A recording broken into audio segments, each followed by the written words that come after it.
Hey, what's up? Remember me? It's Max Green again, and here I am. This is the update video, and I'm gonna show you some new techniques I got right here.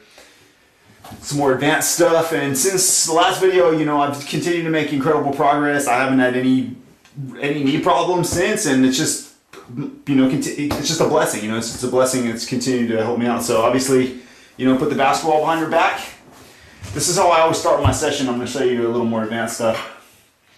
What I'm going to do is I take the crowbar, I put it right on my knee, and I use this long crowbar first, and then I just go full force like that.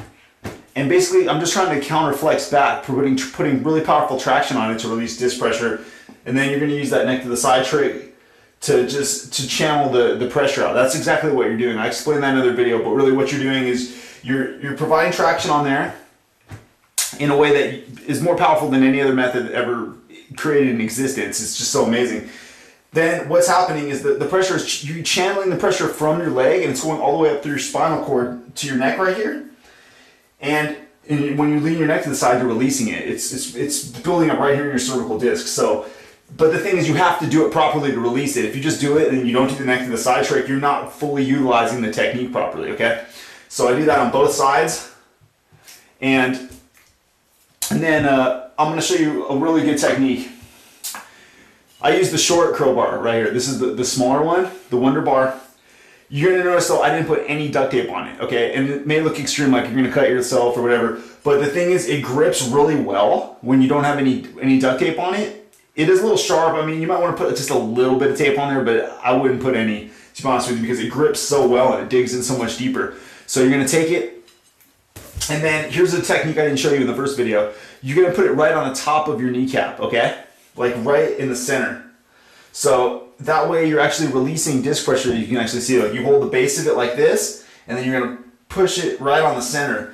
And then you're going to do the same technique I just showed you. Try to keep it balanced and in place, kind of like, you know, really just grip around it really well. You usually do this with a bathtub full of water. I'm just showing you for the video though. Okay, you're going to build up pressure, and then you release disc pressure. I just released some pressure right there. And you think like, oh, what's this all about with releasing disc pressure? Okay, just do it normally. Just don't even do this technique, and then just lean your neck to the side like this. You're not going to get any pressure out. But why is it that after I do this, you know, or I build up disc pressure, especially in a spot that's really tender or feels like, you know, it needs to be worked on, and then I do it and I release disc pressure. You got to factor in those two things. I know this may seem so, you know, different to some people, and you may not understand it, but you know what? The important thing is that you're getting results. I mean, this is so much better than going to a clinic or paying some guy to do some really weak like massages on it with these little tools. I've seen what they do in those videos. I've been to physical therapists and stuff like that and paid a lot of money and not gotten good results. And that's why I'm making these videos, to just show you how to do this at your own home and not have to deal with all that bullshit, okay? It's a bunch of bullshit. That's what it is. Straight up. Okay, so you're gonna do both sides. Just like I was showing you, work a bunch of different angles. Look how I'm hitting different angles when I'm doing it. Like, you want to press here, you want to rotate the crowbar this way or this direction, and just keep really practice it, because that's a good way. That's something I neglected. I didn't understand about pressing right on top of my kneecap. I always just worked around it, and I didn't understand about that technique where you just hold it in place. So that's one of the fundamental things I'm trying to show you in this video, in this update. Okay, here's another good one too. I didn't show you. Again, with the hammer. Yeah, I know this looks extreme. It's really not, okay? You're just doing light taps on it, or just tapping it, and then do your neck to the side trick. So it's like right on top of the kneecap. And what you're trying to do is just manually just loosen up the pressure. You're trying to just, you know, loosen up the ligaments and free up that pressure, and then you're releasing it through your cervical discs right here, which are, cervical discs are right here in your neck. Channeling that pressure and releasing it. It's not a big deal. Here's another thing, okay, from skateboarding, like, I'll show you on this side. Basically, like, I get tons and tons of pressure built up in here from doing ollies all the time.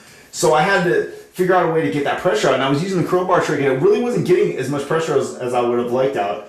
And it still felt like there was some problem areas. So what I would do is just prop it up like this, or actually I just kind of put it to the side like this, and then just hit it with a hammer, like really good though. Like, find those tender spots. You might even want to take a washcloth like this to give it a little more padding, and then just relax your leg, put it to the side, and then just give it a bunch of good hits. Like just trying to free up as much pressure as you can, just trying to loosen up those ligaments and that muscle tissue.